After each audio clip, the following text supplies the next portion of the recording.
Oh man, Shane, did you know there's sports going on today, right? Uh, well, yeah, I believe so. We've already had one race today in Indy, so yeah. But wait though, what is sports? Let's get it. Sports nuts. The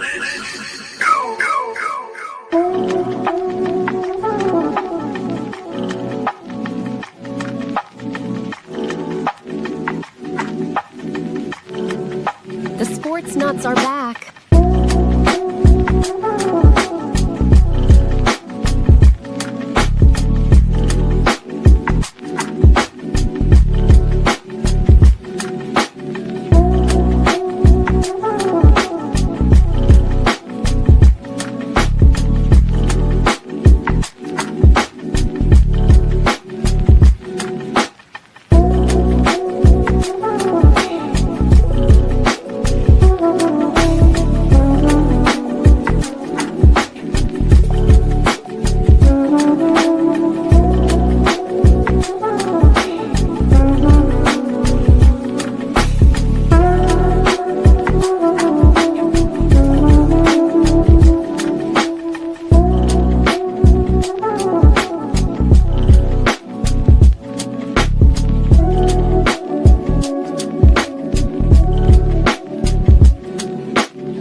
You are now listening to the Sportz Nuts. What is good, everybody? How is everybody doing tonight? Welcome to your favorite sports talk show. Literally, your favorite is the Sports Nuts. Hope you had an amazing week. We are beyond thankful that you all here are joining us again. Hey, real quick, special shout out to everybody listening live on 95.5 KFCE, TigerNation.live, and all the other radio stations, plus our international audience. We seriously can't thank you guys enough. A little programming to note tonight for to note. Oh my goodness. Note for tonight is because of the news that happened today. Our good friend Desmond will not be with us. We actually we have rescheduled him. Don't worry, we enjoy Desmond, but there's some. If you don't know what kind of news happened today, boy, you are living under that rock. But also, Matt will not be joining us tonight. He is at work. A little incident happened. He actually texted me at 3 o'clock in the morning. Apparently, a fire happened at his job. So, but if he comes on, great. If not, it's okay too. We have a lot to talk about with you guys. If you live on Hawaii, and more specifically on the island of Oahu, and you are needing somebody to cater to your events, whether it be a family outing or, back to school, whatever, send me a message, Brandon Keeler on radio at gmail.com, and I will get you in touch with our good friend Bobby at Kalama's Cuisine in Honolulu, Hawaii. Oh, man, Shane, dude, it's good to see you. I know it's been kind of a little bit dreary, but how's everything going on your end, man? Oh man, well, it definitely doesn't feel like the end of July. I think we got up to 72 or 73 degrees up here today.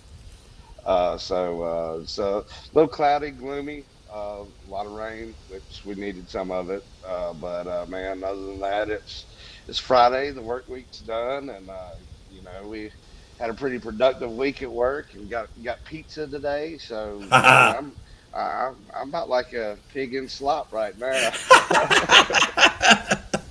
Oh, I love it. That's awesome. Hey, real quick, remember, guys, Ben is not going to be with us until the start of season 7, which is starting on August the 18th. Ben's doing a lot of work and everything, so we totally understand. We're excited to have him back. Season 7, by the way, is going to be elite. Shannon and I have already started brainstorming. Matt has already informed us what season 7's theme is, and you guys, I promise you, you're gonna be excited. As we had told you guys, we did have Desmond Johnson of the Tobacco Road Network lined up, but he is not with us. So tonight we're gonna do a little something different. It's kind of like the top 5 at 5 that you used to hear at certain radio stations that we don't name. But if you live in Greenville, you know what it was. But what we do is we're going to give you the headlines for the 5 majors that happened today. So Shane, let's elaborate and let's talk about the people. If you're living under a rock, they don't know this answer, but give me the first major headline that happened today, sir. Well, the sporting world and the NBA has been waiting for this news for what seems to be on pins and needles for the past 2 weeks. But LeBron has finally made his decision and is going to the Philadelphia 76ers on only an $8 million deal. Only. He's yeah, and we joked around decision 3.0 and all that. Well, he came out and said that it is the last Final. decision that he will make, the final. So, so definitely going to be interested to see with that much talent that 76ers team has now, especially with LeBron going. I'm going to say the odds kind of went up for them in the NBA championship. So it's very interesting to see. But the world can now take a deep breath. He has made his decision, and it's Philly.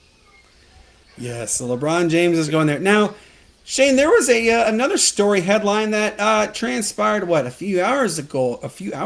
Excuse me, I can't talk. About a certain NFL quarterback. What might that news be? Well, that news was came out of Kansas City training camp today. Patrick Mahomes, former NFL MVP and Super Bowl winner, has been medically cleared for full activity, which is saying a lot. It's got to be record breaking, by the way. Yeah, saying a lot for the injury he sustained.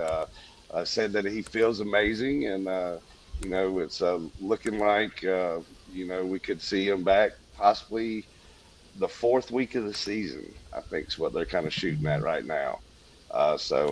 Definitely going to be tracking his progress. But great news to hear for all the Chiefs fans and stuff out there that he is now medically cleared for full activity. Absolutely. And now, wasn't there some other news with the former NFL quarterback today? You want to share that one? I'm so glad you. And folks, this is not his first time. This is his second time in as many years. Tony Romo, stay away from the booze. Got arrested this morning, late last night, whatever you want to call it, but was arrested on 8 o'clock last night, I think. He was arrested on suspicion of driving under the influence of alcohol. Tony, dude, you were already a bumble bleep when you played, and you're still a bumble bleep as you're an announcer, but now you're doing even something stupid, and I can guarantee you, CBS, they know what they're going to do with you, and in case you don't know, I have a real strong feeling on this one that he's getting his pink slip at any time. What do you think, Shane? Do you think he's getting that pink slip? I'm not sure. It's definitely, we're in a world now where everything's captured and is put under the microscope, especially if you're a polarizing figure. We'll have to see which way they go, but with Romo and CBS and with what he does, it's going to be a toss up with what they do. Yep. But I will say this, and I'm not going to argue I'm not going to be sad if they get rid of him. I really won't. I've never liked Tony Romo. I think he is a blunder. I think he wished he could play really good, but he doesn't play good. So now, just correct me if I'm wrong, Shane. Didn't something amazing, absolutely astonishing, only the 15th time it has ever happened in golf today? Yeah, 15th time that it's ever happened in PGA Tour history. Only the fourth time or fifth time since 2024. Michael Kim carded a 59 today at the 3M Classic. Had a 24-foot putt that he holed for birdie on the number 18, which capped off his day of 12 birdies and bogey free. Wow. So he's sitting, I believe, at 14 under now, and so was definitely one can only dream, right? oh yeah. I mean, I've done it before, but that's mainly on the sticks, with the Tiger Woods games and all. Yeah, but I'm just thinking about the 15th time it has ever been done at 59. Holy cow. That's insane. Now, last topic I want to mention, Shane, is there was a particular non-conference basketball game that, well, you know what? Tell everybody what happened to it. Oh yeah, well, one of these games that we were kind of looking forward to when the schedule came out for the 2026-27 men's college basketball season, Duke and Michigan. That game has been called off. Was originally planned at Madison Square Garden. Then they tried to move it to Lone Depot Field there in Miami, where the Marlins play. But had to do with media rights and all that. So they had to cancel that game with Michigan, and now replace the Wolverines with Texas Tech. Of course, this is big news because this is going to be the first games that um, Amazon Prime Video will be Yeah. carrying. So it's the first venture into college athletics for Amazon Prime. A deal was made with Duke to kind of go into some of the other ESPN non-conference classics and stuff like that, so that they were able to get this opportunity. But hey, it's a world of money and stuff like that. So it wasn't made for the Duke Michigan game, but Duke Texas Tech is probably still going to be a good game next year too. So well, this year in Yeah. December. So it's definitely going to be um, happy to see that they've got a quality opponent to replace that Michigan team. Yes, absolutely. It's going to be interesting. I mean, I'm like you, Shane. I was actually kind of on pins and needles. I was waiting. I was excited to see this game. This was supposed to be the game. Tom Yeah. Izzo was going to Yes. be, this is going to help solidify that he really is the better of the two coaches. Well, it's okay.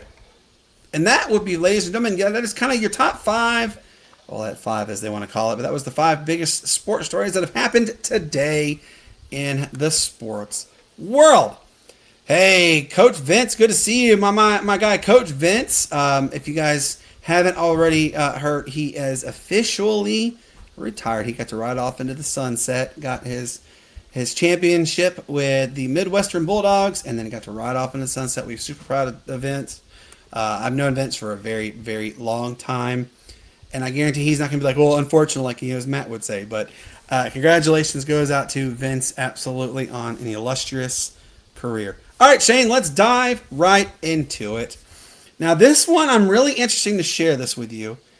First off, does everybody know who Jay Feely is? If you don't, just raise your hand. We're not going to laugh at you. Jay Feely is one of the most recognizable field goal kickers ever in the history of the NFL. Well, guess what? He officially won the Republican nominee for a congressional district seat in Arizona. Now, I don't care about your political affiliation, and I'm not going to pretend I care about it. I don't care if you're blue or red or purple or green or whatever else in between. This is pretty cool that Jay Feely, out of all people, gets to go into the potential to go into a congressional seat or in a different type of house. Well, it got me thinking, how many other professional athletes that you guys know made that transition to public, being an additional public figure? And there's obviously there's one governor that I recognize right away. Shane, you probably recognize this too. Jesse Ventura. Do you remember him? I mean, you don't have to take all mine that I got right. That's one that I remember the most. But Shane, what other ones do you remember the most, professional athletes wise, who after they have hung up their cleats, their whistles, whatever's, and they said, you know what, I'm going to run for blankety blank because I feel I can make a difference. How many do you remember? I can remember a few. Let's see. I mean, most recently, a big name that comes to mind, Herschel Walker, is the U.S. Yes. ambassador for the Bahamas currently. But I want to go on a quick note before I get into some of the other ones, though. An interesting thing about Feely, and that first congressional district that he's running for, Hmm. uh, could possibly be facing his old team doctor from the Jets. Oh, isn't that crazy? Yes, yes. Definitely kind of a full circle thing for him to get that nominee and then potentially have to go against his old team doctor, Miss Shah. What would be the Definitely odds, that. right? Yeah, yeah. But so some of the names, especially with the professional sports. Of course, you mentioned Governor of Minnesota, Jesse Ventura. Another one, Michelle Wan, Yes. was the U.S. ambassador to Belize, and then Bill Bradley was part of those great Knicks teams in the early '70s before the last championship they won before this year. Yep. He served in the U.S. Senate, and then there were a couple college guys, more well known for college. One of the most popular ones that I know is Jim Tressel, is the Lieutenant Governor of Ohio right now. Tom Osborne, the athletic director and legendary Nebraska head coach, was a member of the U.S. House, and then kind of the only uh, the only kind of sports guy that ever made it to the ultimate goal of president, Mr. Gerald Ford. Yes. Uh, he was kind of the highest level that, That's that you literally could the highest you get. can go, other Yeah, than being a Supreme Court justice. But yes. yeah. He was one to mention on that. But man, there's a bunch. Tommy Tuberville, uh, I Derek was hoping you were Dooley. going to mention Tubbyville. Yeah, I was. Yeah, Derek Dooley. He's Yep. running for office this year. But there's a good many, and of course, uh, Kane, who is the mayor of his city there in Tennessee. So, there's a bunch. When I was looking it up and doing my research, a bunch of like professional wrestlers, mixed martial artists, BJ Penn, um, and Tito Ortiz were two that were mentioned on Did you there. mention Jack So, Kemp by the chance? no, no, I did not. So Jack Kemp was the quarterback for the Buffalo Bills. He did win two AFL championships. He served though in the House of Representatives from 71 to 89. Um, there's another one on here. I can't remember. Did you mention John Runyon? No. So he was obviously a former NFL offensive tackle. He played for the Titans and the Eagles. He played in the 2000 Super Bowl, and then has served for the U.S. House of Representatives. More that was more, a little bit sort of recently was Steve LeGrant, was NFL wide receiver for the Seattle Seahawks. He actually set multiple receiving records, and he was elected to the U.S. House in '95 and later inducted into the Pro Football Hall of Fame. So there's actually a lot of cool. I mean, look, guys, there's a lot of cool names on this. Shane, if you had one person to choose, I don't care. Like I said, I don't care your political affiliation. I know what it is, but I don't care what it is. But who would you think would also be a good addition just because they were a fantastic athlete making that transition to possibly a different level, like for the House or Congress or, I mean, heck, even the president? Who do you think could be a good opportunity to move if they ever decided to run? I can tell you, the one that comes to mind immediately is Luke Kuechly. See, I was so hoping you would say that too, because that dude, he is. I'm going to tell you guys this now.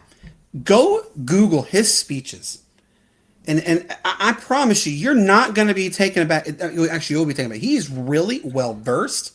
He has great etiquette. I mean, he is what, 36. He does not sound like a 36-year-old. The dude sounds like he's been alive for 90 years. He is so smart. I love just listening to half the stuff he talks about and the way he pronounces things and enunciates things. He is legit somebody that I could see making that transition. Do you think maybe he will ever consider? I think you have to be 35 to even make the attempt, but do you think he'll ever make the attempt to move that level, or do you think he's done what he's done? I'm not sure. I could definitely see it maybe here down the road for him in about 10, 15 years. I know he's doing his coaching thing with old G Reg, They're in Charlotte with Greg's sons and all of their football team at that school, and I could see 10, 15 years him getting into an office role with the Carolina Panthers or something like that. And being that kind of business and having to rub elbows with everybody, And he can do it too because he knows a lot of people. Oh yeah, so I could definitely see, with some years in it, and connections that he could get, it wouldn't take much to nudge him in that direction, I don't believe. But I mean, he's just extremely gifted in anything that he does. I mean, we saw it on the football field. Yes. And now we're seeing it off the field. And he was the youngest ever elected to the Hall of Fame, by the way, folks, in case you just missed that memo. So, I mean, Shane. Well, just literally, you just heard what Shane said about it. He is amazing. There's a name that I would not be too terribly sad to see would be Peyton Manning. Mr. Field General himself. I think Peyton Manning could be a genuine good person to follow. And if they don't ever decide to run for office, I really want to see Peyton Manning be a coach. I think Peyton Manning could be. Now, this is a really funny thing too, Shane. Could you imagine Peyton Manning being the head coach and Tom Brady being the offensive coordinator? Those two, the rival that those two had. But I would be down to see it. And then, you want to hear the running back coach? Put Chris. I know he unfortunately has ALS, but put Chris Johnson there. That'd be pretty cool. That would be a team I'd be down to see right away. What do you guys think in the comment section? Don't mind Miss Lily. She is talking, but she giving us her answer right there. But, let us know who would you like to see maybe one day consider running for office? And no, Matt, I know you're probably watching. Don't say Bronny James or LeBron James. Ugh. But congratulations, though. Our good friend Mark Livingston is on here. Congratulations. He is a diehard Sixers guy. Congratulations indeed to LeBron James being a Philadelphia 76er. All right, let's go to our next topic. Let me pull it up here and make sure I got the right one. All right, so I'm going to give you this. I'm going to post this up. And I want you guys, including the people in the chat, which of these pro trophies do y'all think is the most sexiest looking trophy? And which one would you guys love to touch first? Now, look, there's a lot of great trophies out there. In case you don't know, it's the Super Bowl. That is the Larry O'Brien, which is the trophy you get in the NBA Finals. Shane, I don't know what the World Series trophy is. Do you know what it's called? I don't know. We just know it's the World Series title. That's Yeah. the World Series trophy. The NHL is Lord Stanley's Cup. John, if you're watching, what is the MLS Cup called? But that's the MLS Cup. The WNBA Championship Trophy. That is the UFL Trophy right there. I have to look at the TV. And then this is the Major League Cricket Trophy. There is a USA team. There is an actual team in Atlanta too, by the way, of cricket. There is a professional cricket league in America.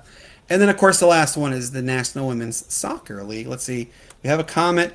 Okay. Mark said Lord Stanley's Cup all day. Boy, is that ever true. Which one would you like to... Shane, you see this list. I'm gonna say you have a pass to hold any of these trophies you want first. Which one are you choosing and why? Oh, man. My answer's got to be that World Series trophy. Yes.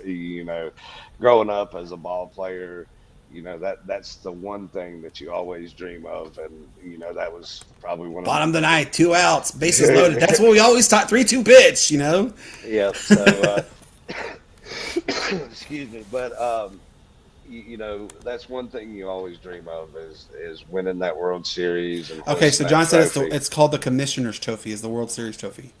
Okay. Okay, perfect. But definitely that would be my number one, just because that's something that I dreamed about. And, that's one of those ultimate goals for anybody that's played the game of baseball.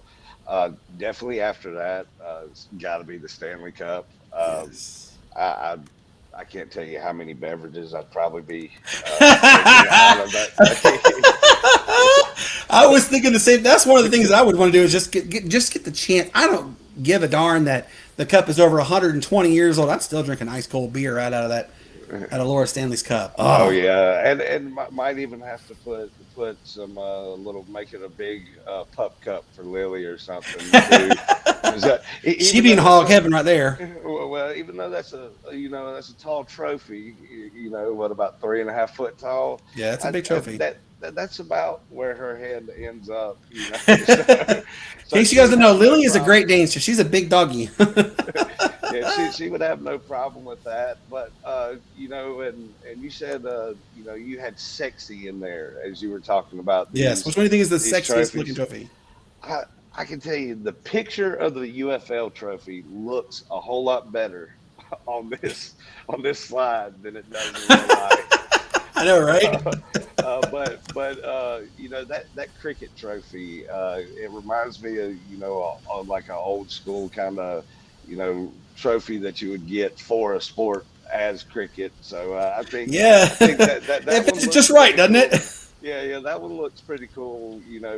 For that, and then of course I noticed that both the basketball trophies in the WNBA and the NBA, they're offset They like kind of look. this They're all way. kind of like Yeah. that. Yeah. Yeah, so it was it, the WNBA one looks almost like a shift lever in an old '60s car or something. Yeah. Oh my God! You know, also what I'm wondering also, Shane, why did they put the Daytona 500 on here?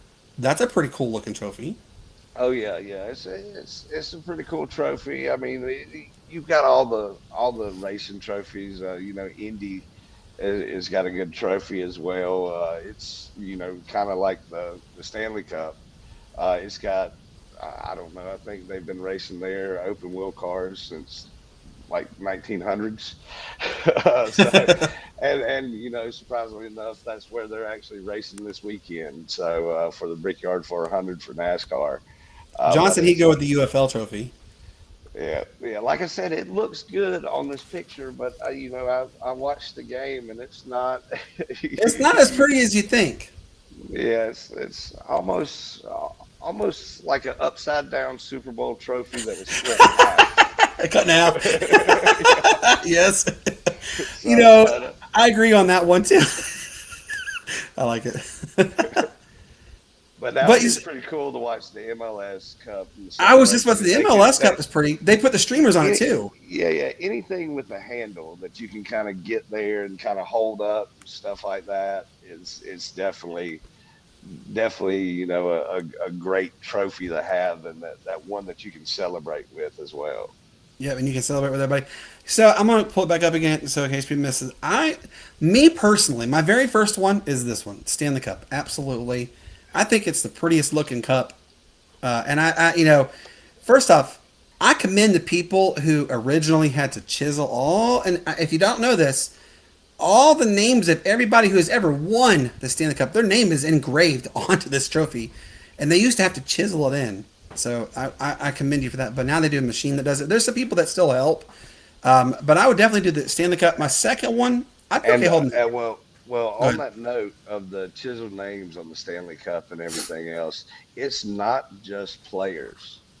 It's It's coaches and it's owners, coaches, everything. owners, everything. But Even the play-by-plays get on there too. the one thing that got me though this year was with Carolina winning it. Their equipment manager has been with them for over 30 years, and because of all the extra people that people wanted to put on the cup, he was left off of it. What? Come Yeah, on. so 30 years. He deserves that. He absolutely deserves that chance. Oh, I would also like to hold Lombardi just because it's very pretty. It's very shiny. That's one of the shiniest trophies that are not like any others. And then my last one, I definitely want to hold the Commissioner's Trophy, the World Series Trophy. I think there's just something symbolic about it. And by the way, Shane, do you know what happened just for bleeps and giggles? Do you know the cost of how much it is to own or to get one of those Commissioner trophies made? It's astronomical. yeah, it is. But I think after the Braves won, they gave out little replicas and Yes, they stuff did. to some fans and all that. First home series and all that kind of good It's like stuff. But $35,000 to build that one trophy. That's the only one that is the most expensive. The Stanley Cup. I'm going to also tell you guys that Stanley Cup has gone through hell and high water. I mean, there's a couple years ago, a player picked it up and dropped it and had a big old dent about that big. They got it out. I mean, there's so many. Now, yes, the actual Stanley Cup you only get for 1 year. Well, not even one full year. It's really you get it until your season ends. And if you happen to go to the playoffs, you still can be classified as the Stanley Cup champion. But what you don't know, folks, is they get replicas. Every player gets a replica, and then they get a miniature one as well. So they have it's not the full blown 3.5, 4 foot sized replica. It's about yay big. So it's a replica of it, but their names, they don't put all the names on it. They put you can see the names on it, but then if you turn it and if it's given to you, that your name will be the one that's highlighted on there. So that's how you get a copy of that. Obviously you get a lot more other stuff, but the Stanley Cup is neat, but the Lombardi trophy, I don't know, man. I just think there's something special about the Lombardi. I think it's very, like I said, it's very pretty. It's very shiny. It's one of the shiniest trophies that I've ever seen. So let us know in the comments which ones you guys would like to possibly hold. We have already heard from John, who said I would probably go UFL. And then our good friend Mark said Lord Stanley's Cup all day. So let us know. Keep us going in the comments. All right, let's go to our next topic. Now this next one, there's actually kind of a little bit of a two-toned letter to it. I know the answer. But I'm going to see if you guys know the answer. The next topic is about baseball and the most unbreakable records of all parts of baseball. This is the slide right here. I got to turn the band off because it's cutting off on Cy Young on there. However, there is a little bit of a difference to this, okay? There's actually two differences too. And Shane might know this one. Might know the answer because Shane is he is my researcher. But which one stands out to you the most on this list, Shane, before I reveal the two parts to it? Man, either one of the Cy Young, it's we were talking the other day with Tony about how Jacob Mizrowski got shut down after 65 pitches. I don't know. You could probably count on your hands this season the number of complete games thrown by pitchers. I think it's like two. Yeah. So it's you're not going to see complete games like this, and so that and the most career wins as a pitcher. That says That's an alarming number. Shane, who is the next one behind? I don't even know who the next person on the list would be behind Cy Young. Is it Nolan Ryan? That is the next one for career wins? I believe it's got to be somewhere in there. I'm pretty sure somebody in the chat might be able to let us know. So if you find that out, let us know about that for sure. But the other record that sticks out to me is one that I don't think will ever fall. Is Ricky Walter Henderson's. Johnson is number 2 with 417. Okay, yeah, which is another early 1900s kind of guy. So Grover Cleveland Alexander is number 3 with 373, tied with Christy Mathewson. But go ahead. Yeah, but that Ricky Henderson stolen base record. Yes, I don't think that'll ever be broken. Yeah, what was it? I saw at one point. I think it was the active career steals leader would have to steal like 50, 85 a year or something like that. It was so crazy alarm stat. Yeah, it was like they would have to do 60 stolen bases a year for the next 9 years to even be in the same kind of like conversation. And this was probably the last 2 or 3 years of his career that we're talking about too. I know, right?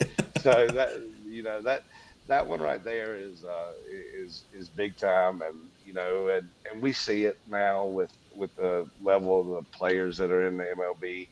To have a 10-year run in the MLB is great nowadays. And heck, even a 2-year career in MLB is really good. Was it some minor league players who play their entire careers to go one game and I'm done, retire. Yeah. So, but if you look at all these all these guys up here, they had sustained success for a number of years. So Hmm. that's a thing that kind of stands out. Other than DiMaggio, but that was kind of the war era and everything else like that kind of. But that's out of all the records, I believe that one right there, and maybe the career batting average as well are going to be the two that might fall, that have the most chance to fall. Because what I agree.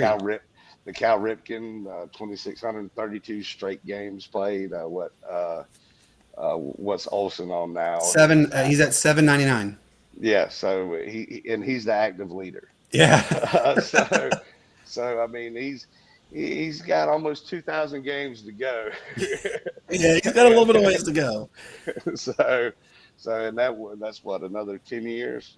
Yeah, but also, we're never going to see like the most career complete games. We're never going to see the lowest ERA ever again. That will never be touched. By the way, it's 1.32 is the ERA, is the career long. But I got a little tidbit on this too for you, Shane.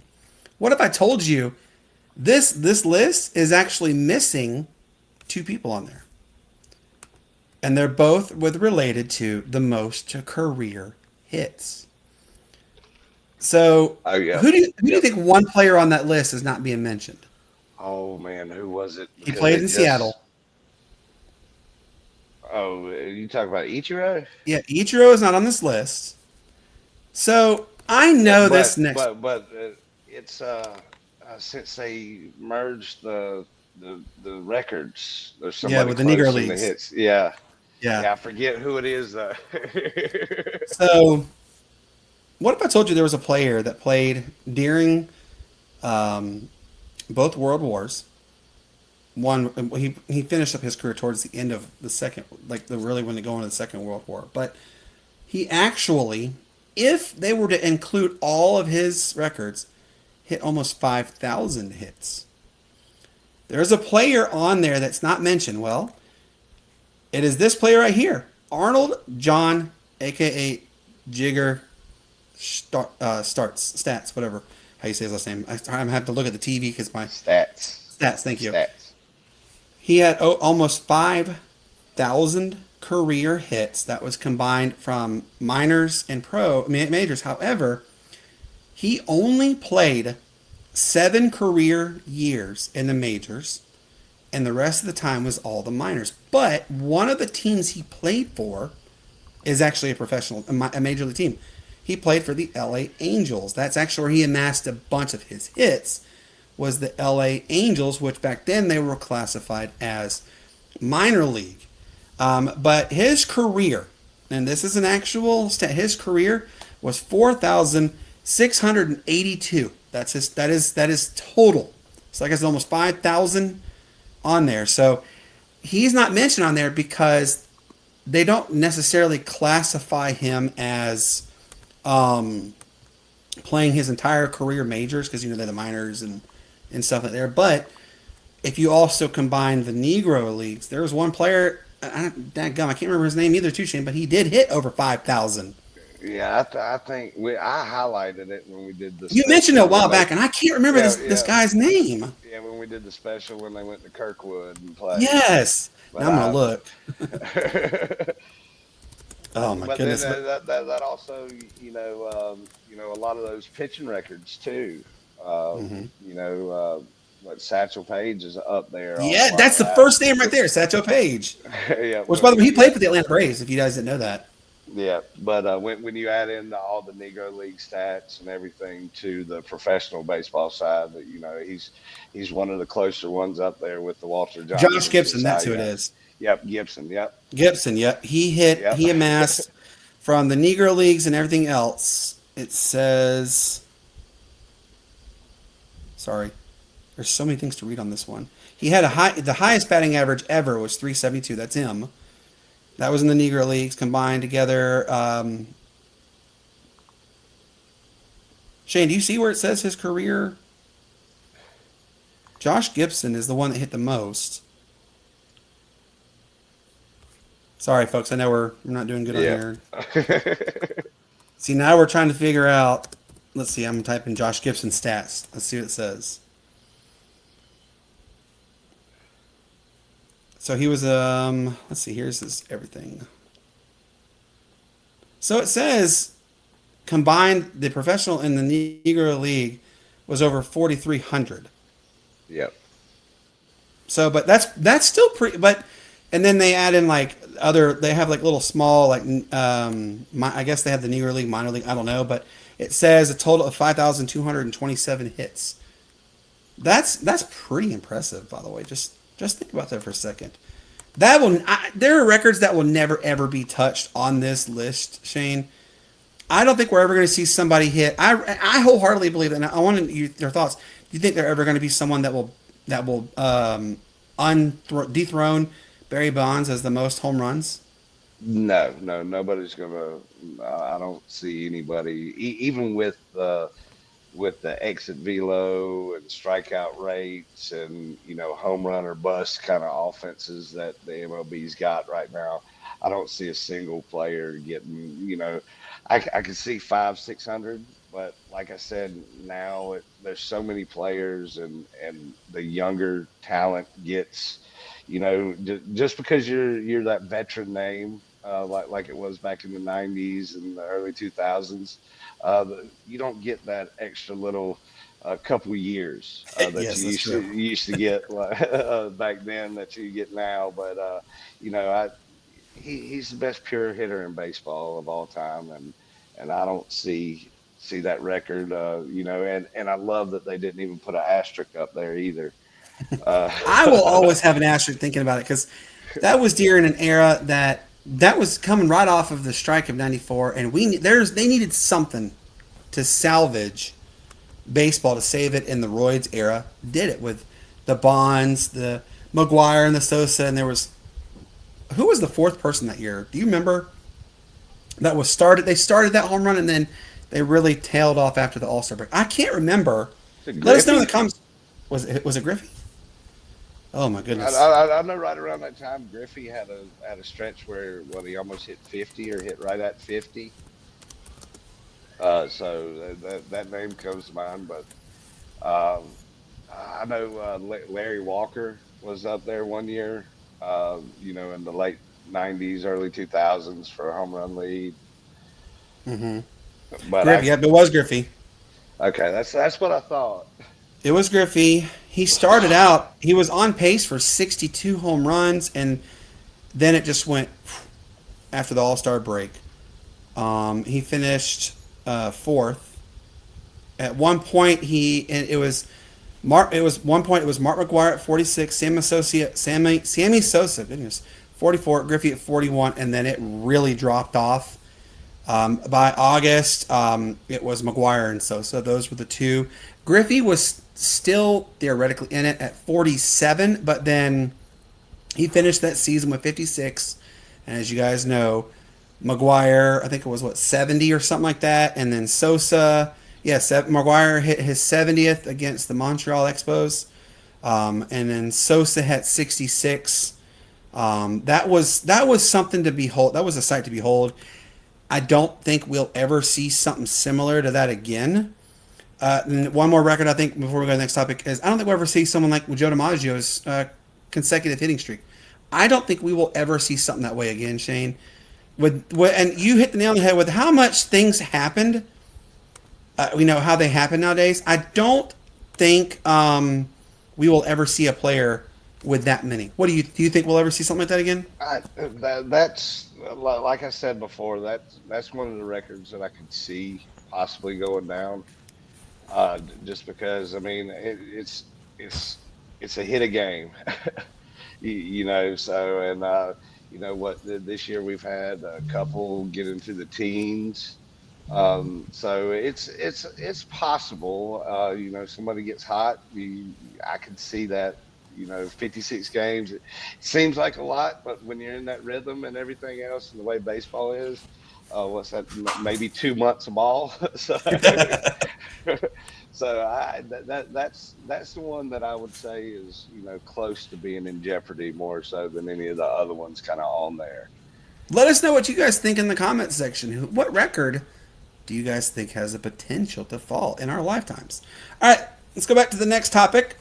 This next topic, goodness gracious, Brandon, is about the all-time winning percentages for every sport. And again, I got to turn the banner off on this one. This is the NFL, MLB, and NBA, and NHL. So Shane, I want to start with you. Which one stands out the most to you on all four of these? Like, which ones are the ones that you said, man, that is legit, or which one do you think is not so correct?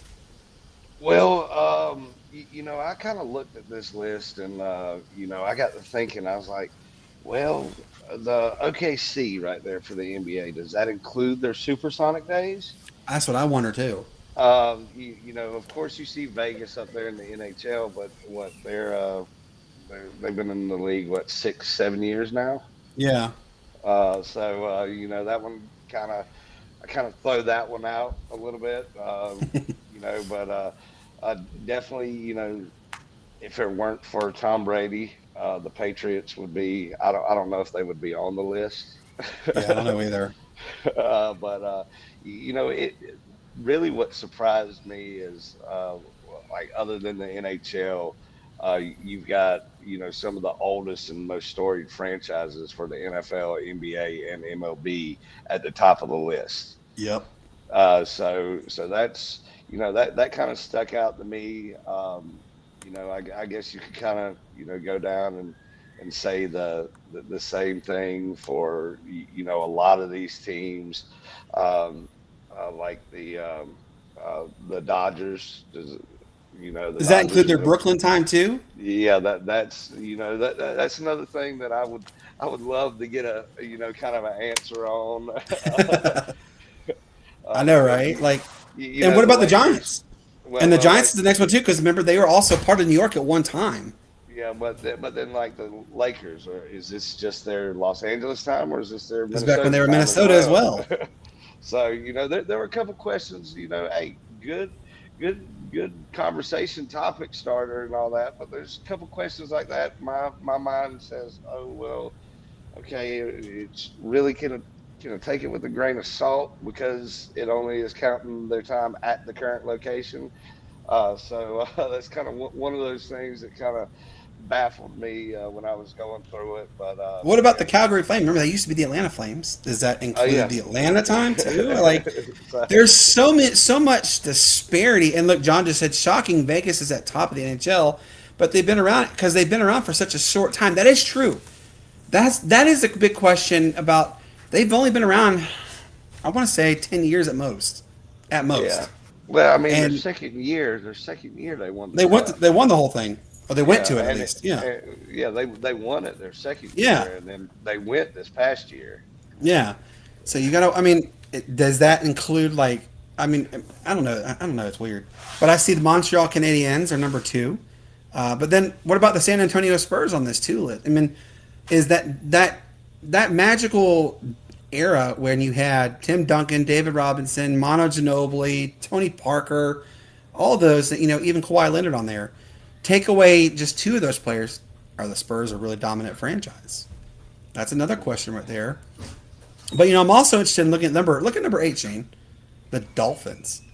When was the last time you personally can sit there and say, man, the Dolphins that was the team I enjoyed watching blankety blankety blank, right? Because I sure as heck can't remember that one. Well, back The last time I remember them being then, good was when I can remember it was when Dante Culpepper made it fun to watch.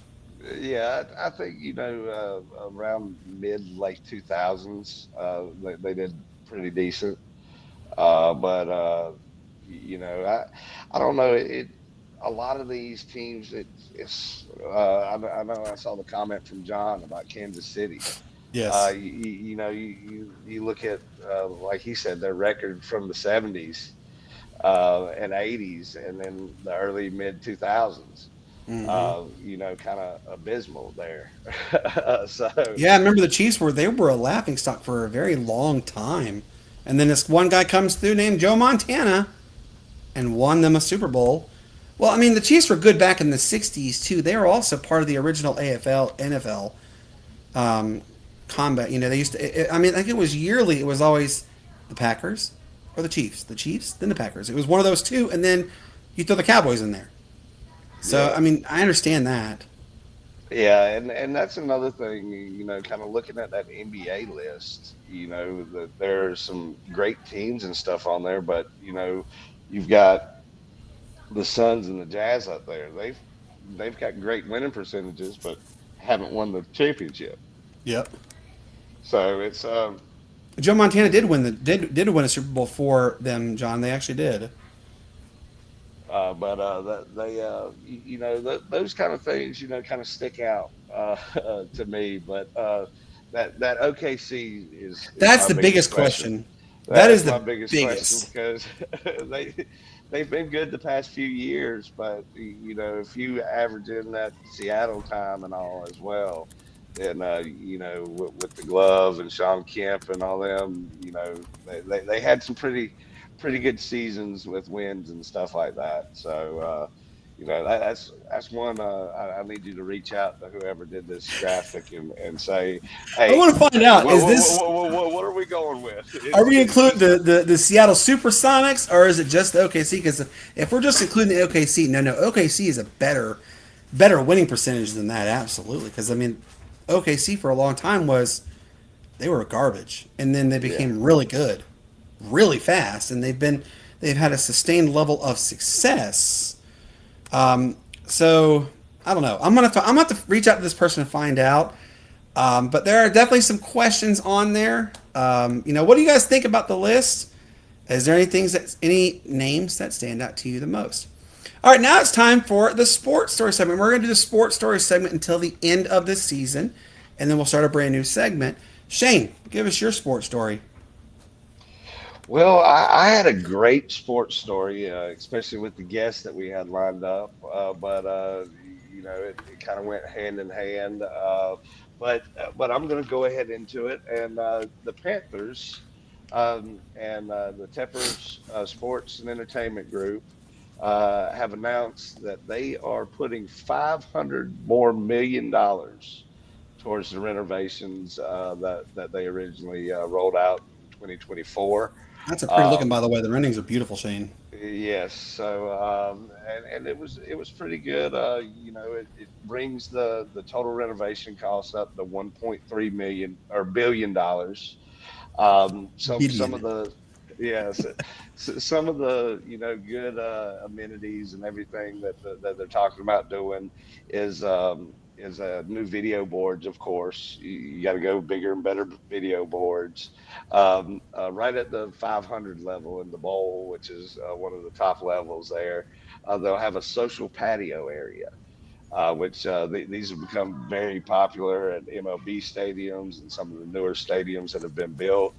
And then an updated exterior, which always helps. And then even putting a 4,400 seat music venue outside. The CEO came out and she said, "Hey, we want to make Bank of America Stadium, a year-round kind of venue for people, not necessarily just soccer and the football that they do play there, but kind of a year-round venue for all fans coming to the Charlotte area."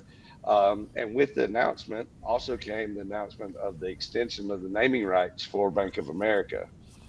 So that kind of solidifies them as a long-term name that you're going to have on the building, and all that, and a great partnership that they've had, over the past what 30 years now. That's crazy. I think it's been that long already, too. Yep, and they did have a special guest at the presser and all that, and Mr. Roger Goodell. Tepper kind of said, it, with what we're doing, we want to be in that Super Bowl. And he said, well, we maybe could possibly host a Super Bowl. And Goodell came out. They went through the epicenter downtown and stuff like that as they were coming through. And I think we might see a draft in Charlotte pretty Ooh. soon. He did mention that with the epicenter and the way everything's set up and being so close to the stadium as well and downtown, it kind of sets up good for that type of atmosphere. So definitely could see that. And said that every time he comes to Charlotte, the city grows. And it's all about the hotels and stuff like that. I mean, Tepper even had a joke about how Augusta and the $1 million homes around Augusta and everything else, which Charlotte has the most $1 million homes within a certain radius for a major city of the football stadium. But said that Dan Morgan would gladly give his up if they could Look at have those the under the Super bus like Bowl. that. All in all, the renovation plans are set to be completed by 2030, which the Super Bowl for 2031 has not been announced yet. Hey, it's going to come So you between. never I know. think it'll be between you guys. It'll be between Charlotte and Jacksonville when Jacksonville Stadium tomorrow, whenever it gets done. Oh yeah, well, and that's another thing. The one thing that everybody's was wondering and looking at and that's left out of the plans is no dome, no retractable roof. Yeah. And they came out and said that the weather in Charlotte's is pretty weather. You kind of get a mixed bag of the heat in the summer and then a little bit of cool in the winter. But You also get cool in the summer too, apparently. yeah, well, I'm not sure about how bad it was down the mountain, but I know up here on the mountain it's pretty cool today. It's great to see, and that Charlotte area is one of the fastest growing cities in the U.S. You're gonna have a baseball team So soon. I really feel it in my bones. I, I don't know. I've talked about it with people that Charlotte, Statesville, Greensboro, Raleigh area uh, could possibly be the first mega metropolis in the U.S. Because of the land around those cities and the housing and stuff like that they're afforded with having that much land kind of around the cities. But you talk about right there on 40 and going down to 77. It's not but a couple hours between Charlotte and Raleigh. Hmm. So it's everywhere is pretty close by, but it's definitely growing. And that Raleigh and Greensboro, are also in that top 25 of fastest growing cities in the U.S. So Yeah.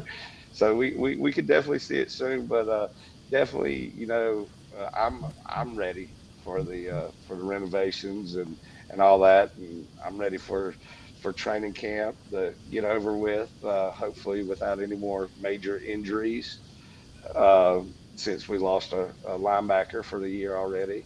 Yes. But definitely, I think if we have a great season, you'll see that return of the fandom and stuff like that you saw in 2015 and 2016 with the teams.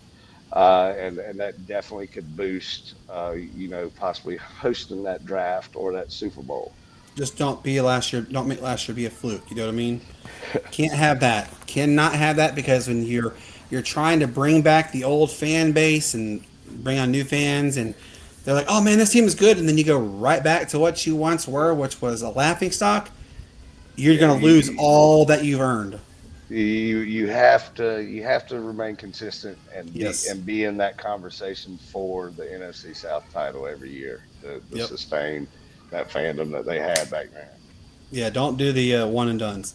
My sports story is actually a little bit more closer to town. It's about the Easley Doodlebugs, the summer collegiate baseball team here. They had a great season, actually. The season does end July 28th, but their record right now is 16-3. Now, they've had to, unfortunately, cancel 5 games just because of weather. But their record is, I mean, it's actually a lot of fun to watch. We've gotten to go to a couple of them, and uh, just put this out there. Shane and Matt and myself and Ben were all awarded the chance to go to any of the Pioneer League teams anytime we want for free. So if you get the chance, check out a Easy Doodlebug game, a Malden Mayo's game. You can sort of look at there's a team down in Orangeburg. It's called the River Ducks. You can check them out. There's a team in Greer called the Greer Shifters, and they all have individual namings behind them. Obviously, the Doodle Bugs is because of the Doodle Trail here in Easley. The Greer Shifters is can kind of be both for the drag race and for BMW. They don't want to say the BMW though because obviously that's when the Greenville driver named are after the BMW rights. But then also the Malden Mayos is because the Duke's Mayo plant is in Malden area. Now the River Ducks, I do not know the naming rights behind the River Ducks. There used to be a team that was going to be up in Lancaster called the Lancaster the Lucky Stars, and their mascot was a leprechaun. And they folded a week before the season started. So, but just wanted to give a shout out to the Easley Doodle Bugs. Really excited on that one. Now you mentioned the Greenville Drive. Did you watch that highlight of Rodriguez Though it was on shoot from SC Top last 10, night? wasn't it? It was on SC Top 10, wasn't it? I don't know if it was on top 10, but he blasted a home run and he pimped it. He let him know that Yeah, Dan. I remember because Dan posted it, and I was like blown because I mean it was a legit moonshot. I well mean it was that boom. and then he came around and the catcher said something to him. Of course, Yep. he's 6'5", 265. Yeah. So. For one, that catcher did not look like he needed to be picking a fight with somebody like that. And That's like Rodriguez Andre the came Giant around, versus Spud Webb yeah, he on height came around wise. open-handed and just slapped the mask completely off the catcher. And of course, bench is cleared. But you mentioned the drive, and I just thought about that. I watched it a couple times today. Yeah, Dan. I remember Dan Scott. Actually, our good friend Dan Scott was the one that shared that with you. I have to go back and watch it again because I mean, of course, it was early when I watched it, but shout out though, literally to everybody who has gotten the chance to watch summer collegiate baseball. It's a lot of fun. So now comes everybody's favorite segment. It is the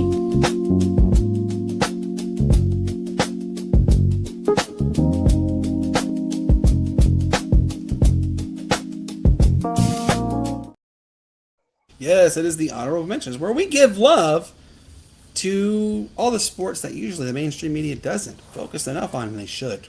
But it's in our DNA, and we'll do it. My first honorable mention goes out to the Boston Red Sox. They even though they lost, they're still literally the league's hottest team. Now, as of Wednesday, before Wednesday's game, they had won 15 straight. They tied their club's record for the longest winning streak ever. They did lose, but congratulations to the Boston Red Sox. At one point, don't mind my cat. I know you guys are probably hearing her. She's back here meowing. She talks to her toys every night. But shout out, though, really to the Boston Red Sox for doing what they did. They went from basically worse to like significance just in that short period of time. And this was a funny stat, Shannon. I don't know if you saw this too. The last time before the Red Sox just recently, before they lost, America was only 249 years old, and all these little like little nuances. Now that was really funny that someone said, "I'm like only." I'm like, it's not like it's been a year that they've won a year in a row or anything, but it was just really cool that they had that. So that was my first honorable mention. Shout out to the Boston Red Sox. Shane, give us your first honorable mention. Well, my first honorable mention is going to go out to NHL veteran Patrick Kane. It was announced that he is returning to the Blackhawks on a 2-year deal. He played there for 16 seasons before being traded in 2023 when they decided to go through this rebuild that they are really exceeding expectations already. So it's one of the things I think $8 million a year. That kind of seems like a crazy That's number a lot, that's though. been thrown. Well, it's a crazy number that's been thrown around on a lot of contracts here lately. With LeBron's contract only being $8 million as well. That number eight's just going left and right. You get an eight. You Yeah. get an eight. Everybody gets an eight. Yeah, but this pairs them up with one of the Chicago's bright stars that they have, and what is it, Bedard. Bernard or Yeah, Cotter. those two joining forces there in Chicago for the next couple of years, more than likely will kind of in the Canes career, and it's one of those things where when you play somewhere for so long early in your career, and you're able to go back and finish your career, it's a great thing to see. So shout out Patrick Kane. Yeah, and I hope that this is a good opportunity because remember, it's been 11 years since the Chicago Blackhawks won the Stanley Cup. It's been a long time since they've been good. So it will be nice to see it. This I think this will be a good move too, Shane. I think it's going to help propel Connor Bedard into we are expecting of him. And I can't wait to have Marcus on again so we can ask him what are your thoughts now having Patrick Kane back in the saddle. So we'll see. My second honorable mention goes out to the new NBA 2K27 cover, and Caitlin Clark is on there. Shout out to women's basketball again. Now, there's obviously others that are on there because you can interchange the pictures, but the main cover is, in fact, they do have Caitlin Clark on there. It's pretty exciting. I know people are still up in fits about it. I think that's the platinum. Yes, the platinum one. Yep. And then the regular edition, I think, has got Wembyama on it. Yeah. But, I mean, that's still pretty cool, though. And people sit there and they say they're not fully sold on Caitlin Clark. I am. I think she's amazing. I think she's an amazing athlete. And if you're going to sit there and say she's a stat chaser, there's this one guy who's played for about 3,000 years in his life, and that's LeBron James. He's a stat chaser. Why aren't you guys criticizing him? I mean, everybody criticizes him, but I'm just saying. Shane, give us your second honorable mention, please. Well, my second honorable mention is going to go out to a guy that we talked about last episode, Mr. Do-It-All for ESPN, the $60 million man, Pat McAfee. Just announced that he will be releasing a music album, Diary of a Polarizing Figure. It's going to release on August the 14th. What's next? Shazam 2 with him? Which one we talking about? The one with Sinbad or the one with Shaq? With Shaq. Yeah. Me I was thinking that's what I said. Is it Kazam? That's what I said. Yeah. We went on a little tangent. We went on that rabbit hole the wrong way. well, that Mandela effect stuff. We started talking about it, and that's one of the big things that everybody talks about. But it's going to be a country music album, which he released a country rock song, really, this past year, and I believe it's called Dookie. I'm not even going to wonder why he said that. I'm not going to give that. Look it up. Look it up. It's not as bad as what you think. But he ended up doing the project with Ernest, who is a very sought after singer songwriter there in Nashville, along with a couple other country music stars, and so it's called Dookie. It's called Dookie. It is, yeah, but it's definitely something that I'll probably check out and see. I know he said that it's kind of his narrative. Oh no, it's Okie Dokie.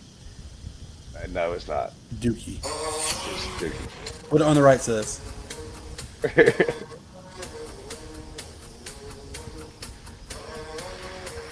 Well, there you go, Shane. We just created a new song. Oh, there you go. That's a great song. He gets into it. Give it a full listen. But definitely shout out to him. I know I'll be taking a listen to that. Probably on my way up to Richmond for that race. Oh God, could you imagine if they played it during the Richmond race too? That would just be the creme de la creme right there. Absolutely. My third and final honorable mention goes out to the news that the NBA Board of Governors has voted. They were only going to vote for 2, but they voted for 4 NBA expansion teams. You have to have 52% or better to get awarded NBA expansion rights. Well, Seattle received the highest at 99.9% total votes, which we knew that was going to happen. Las Vegas did receive 99% as well. Kansas City, now this is actually really exciting to see. Kansas City got 62% yes, and Vancouver got 89% yes. Now up next, obviously, is the investors. You have to find the investors to bring a franchise back or bring a franchise to any professional league. You have to pay like $10 billion. It's ridiculously high. I don't foresee Kansas City being able to afford $10 billion yet. It would be nice though. But then the next question is does Vancouver have the ability to bring it back? But we know for sure Seattle and Vegas are in fact going to have an NBA franchise by the year 2035. That is what they have announced. What do you think, Shane? Real quick, would you be down to see Kansas City and Vancouver back in the NBA world? Yeah, it would be interesting. I like, I like the area and the region of those, especially, that Kansas City gives a little bit more of the Midwest kind of a basketball, Mm-hmm. a professional basketball team to go see, other than, all the way up to Minnesota, out on All the the way West out Coast to kind of Utah, thing. Salt Lake City, and watch the Yeah. Jazz. Or I mean, then you do have the Memphis Grizzlies. But I mean, is that somebody you write home to mom about right now? No. You're like, oh man, I'm gonna go see the Memphis Grizzlies. Yeah, still kind of considered South though. So Yeah, it's you got that one pocket that you normally it's have like in professional empty. sports. It's empty. It's so weird. And it's also like it's the Midwest going towards the Northwest. Even it's dead. I mean, what do you have up there? You have the Minnesota Timberwolves, the Minnesota Wild, the Minnesota Vikings. I'm about to say there was a football team. Minnesota Vikings, the Minnesota Twins, and that's it. You don't have a team in Billings, Montana, or you don't Yeah, have those things. I mean, you have teams in Boise, but it's an ECHL team. The Ironheads or the Iron Hogs, whatever they are, the Steelheads, something. It's whatever. It's something for the ECHL in Idaho. So they need some movement. They got to get some teams up there. You got to. So give us your third and final honorable mention, Shane. well, my last honorable mention is going to go out to Alex Bowman. It was announced yesterday that after the 2027 season, he will be retiring from full-time NASCAR competition in the Cup Series. Has been in the Cup Series. I didn't realize this, for 12 years now, full time, Really, or well, really, 11 years. Be 12 after next year. that's crazy. But yeah, I didn't know he was that long. yeah. Well, I know he first kind of came into the Cup with Tommy Baldwin racing. Um, Back then, but then kind of filled in for Dale Jr. when he had his concussion protocols and stuff like that that he went through in 2016, and then became full time with Hendrick after Jr. left in 2018. Is he's had a few medical issues with concussions himself, and recently this year missing a few races because of vertigo. Which He, sucks, by the way. That's the yeah, worst. he kind of came out and said, this feels like the right decision at the right time. He's still young, 32 years old. Uh, so He's a it's real youngin. Yeah, so it's really it's a good thing to get out when he is with all the medical issues, especially in this that harsh environment and possible impacts that he could take during races. So Hmm.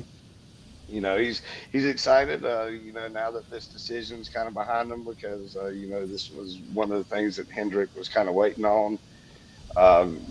Seeing what they were going to do with Alex Bowman, because he's not under contract until this decision was made. It's going to be interesting to see who they put in the car as well after next year. But I think with this clear mind and everything else like that, they can go out and try to focus on winning some races, and that's what he said he wants to do. So he's said he's still got things to accomplish, but he's got a deadline Absolutely, and now. he will always have that itch. Every athlete has that itch. I mean, heck, I'm 42 years old and I still have that itch. I wish I could lace it up, or I wish I could suit up and go play, football again. I had a lot of fun doing it. I wish I could, suit up and go play basketball, but Father Tom had, You, had cross different stories. you cross that line, those knees are buckling. You know what? Hush.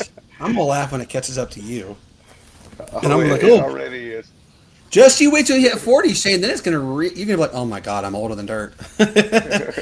Cassie and I were literally talking about this today, and she said, "God, my feet and my leg and my back," and I'm like, you know what happened to you? She's like, what? And I go, the moment you turned 40, your body said, haha, no, and turned right on you in a drop of a dime, and it's so true. Your body, I don't know, people who are 40, if you're watching this right now, comment if you agree with me. When the moment you hit 40, your body, I mean, Matt has even said it too, that the moment he turned 40, his body started to turn on him. And so, is that just a common theme? Is Shane has to look forward to that? Let us know in the comments what you think. Definitely Ben's gonna have to look forward to that one, because when Ben gets older, which by the way is crazy that Ben is the youngest one and also the tallest one.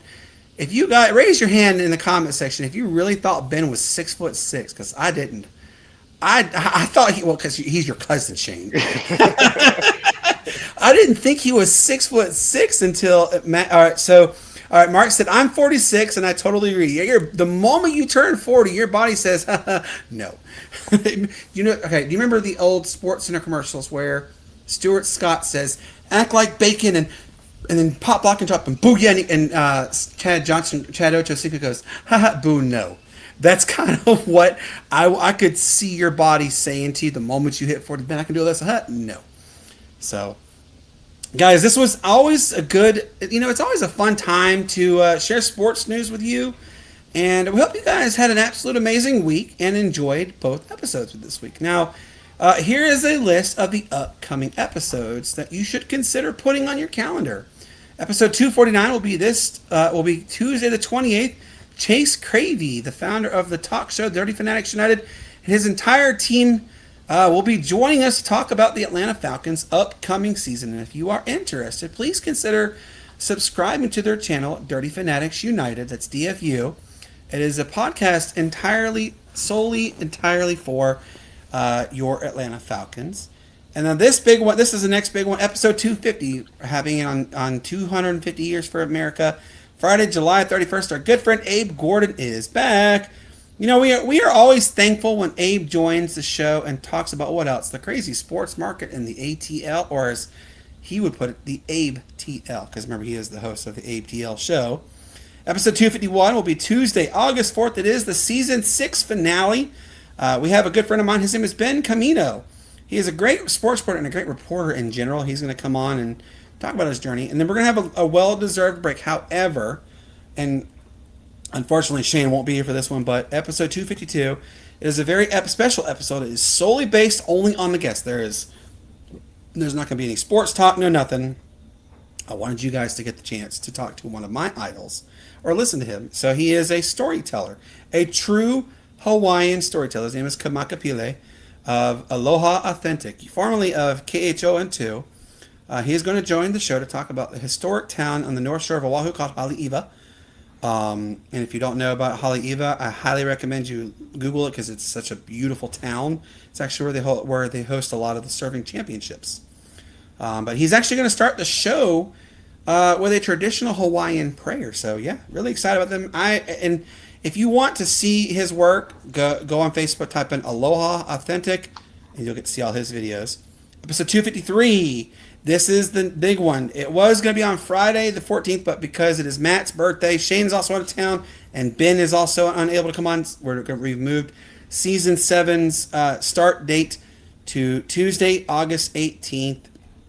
We are joined by Casey Detzel, the play-by-play announcer of your Greensboro Gargoyles. Really excited about having him. We always have a good time with Casey.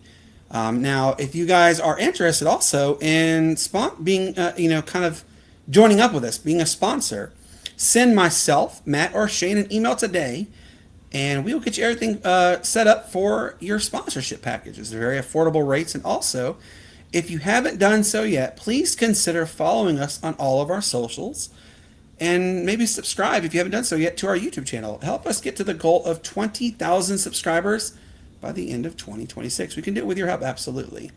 So with that being said, for everybody who tuned into the show tonight and listened live on the radio and our international audience, thank you guys seriously so much. Shane, it's time. It's here. It's time to say goodbye to everybody. Please share with everybody your final goodbye, sir.